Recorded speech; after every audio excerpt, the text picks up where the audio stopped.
আমাদের বাড়ির পুজো দেখো, হুট করে পুজো ঠিক হয়ে গেল আর পরের দিনই পুজো করে নিলাম।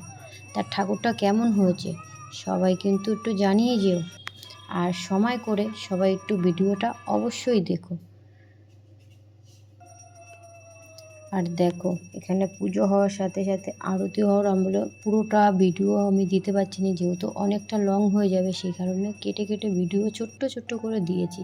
এখানে আরতি করা হচ্ছে, মানে প্রতিটা মুহূর্তে একটু একটু করে ভিডিও নিয়ে আমি তোমাদের সাথে শেয়ার করলাম।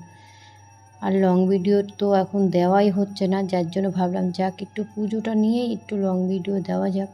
আর এটা কী ঠাকুর বলে যেও, কিন্তু আমি তোমাদেরকে বলে দিচ্ছি, এটা হচ্ছে শীতলা ঠাকুর। যারা যারা চেনো অবশ্যই জানিও, আর যারা না চেনো তারাও একটু দেখে নিও। আর এখানে লাস্ট টাইম হচ্ছে যজ্ঞটা, যজ্ঞ আমাদের করতেই হয়, এটা মানে আমাদের করে যজ্ঞ, অনেকে জানি যজ্ঞ করে না, আর এটা আমাদের নিজস্ব পুজো। আর একটা আমাদের বড় বট গাছ, বট গাছের ছাউনিটা দেখলে তোমরা বুঝতে পারবে যে কতটা জুড়ে বট গাছটা। আর বট গাছটা দেখলে, গোড়াটা দেখলে তোমরা বুঝতেই পারছো যে বট গাছটা বিশাল বড় হবে। এখানে যজ্ঞর লাস্ট টাইমটা, মানে যজ্ঞটা শেষ হওয়ার মুহূর্তটা,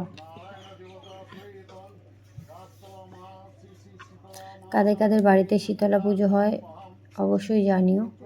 আর আমাদের মধ্যে কিন্তু যে শীতলা পুজোতে অনেকে পান্তা ভাত খায়, আমাদের মধ্যে কিন্তু সেটা করে না। আমাদের মধ্যে রান্না বান্না সব হবে, যেহেতু সেদিন ভোগ রান্না হবে আর আমাদের ভোগ দিতে হয়,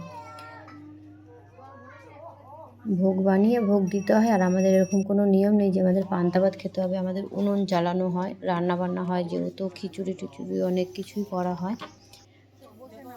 আর এই লাস্ট মোমেন্ট দেখো, আমার বৌদি নিয়ে যাচ্ছে নৌকা ভাসাতে, সাথে কুলোটাও নিয়েছে। কুলোটা আমাদের নেয় না এবছর, যেহেতু বললাম যে অনেক কিছু করা হয়নি, সেহেতু ওই কারণেই কুলোটা নেওয়া হচ্ছে। তা সবাইকে